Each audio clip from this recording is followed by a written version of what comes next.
তালের সিজন কিন্তু চলে এসেছে, আর এই তালের রস দিয়ে দারুণ একটা রেসিপি তৈরি করা যায়, যেটা কিনা খেতে অনেক সুস্বাদু। আরও বলে দিব এই রেসিপিটা তৈরি করার জন্য প্রত্যেকটা উপকরণের সঠিক পরিমাপ। যে কোনো রেসিপি তৈরি করতে গেলে কিন্তু পরিমাপটা সঠিকভাবে দিলে এক্সট্রা কোনো ঝামেলা হয় না। বারবার দেখা যায় সব উপকরণ মিক্সড করতে হয়, সেই উপকরণগুলো আর মিক্সড করতে হয় না।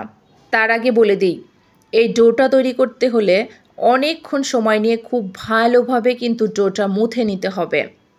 যত বেশিক্ষণ ডোটা মুথে নেবেন রেসিপিটা খেতে তত বেশি সুস্বাদু হবে।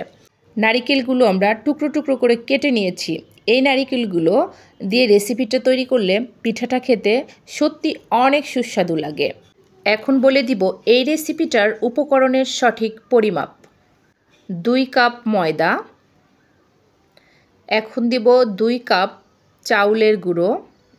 আমি এখানে শুকনো চাউলের গুঁড়ো নিয়েছি, ভেজা চাউলের গুঁড়ো হলে বেশি ভালো হয়। আমি কিন্তু যে কাপ দিয়ে চাউলের গুঁড়ো নিয়েছি ওই কাপ দিয়েই কিন্তু ময়দা দিয়েছি। 2 কাপ চাউলের গুঁড়ো, 2 কাপ ময়দা এবং 2 কাপ চিনি। আমি যে পরিমাপটা বলে দিয়েছি ঠিক এই পরিমাপেই দিবেন, কম বেশি দিবেন না।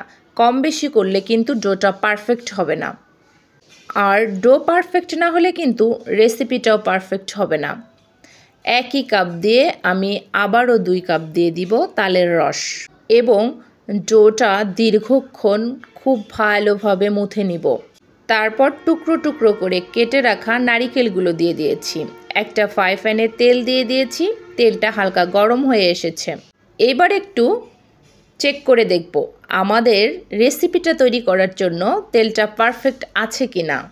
তারপর ডোটা এক এক করে তেলের ভিতর দিয়ে দিব। এই রেসিপিটা তৈরি করার পারফেক্ট আরও একটা টেকনিক ব্যবহার করেছি আমি, সেই টেকনিকটাও বলে দিব।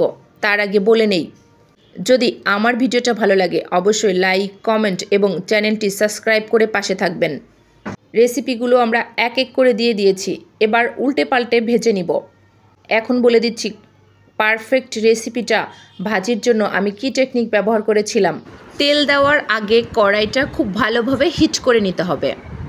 এতে করে কিন্তু আপনি যে রেসিপিটা তৈরি করবেন নিচ থেকে লেগে যাবে না, পুড়ে যাবে না। ধন্যবাদ। ভিডিওটা ভালো লাগলে চ্যানেলটি সাবস্ক্রাইব করবেন।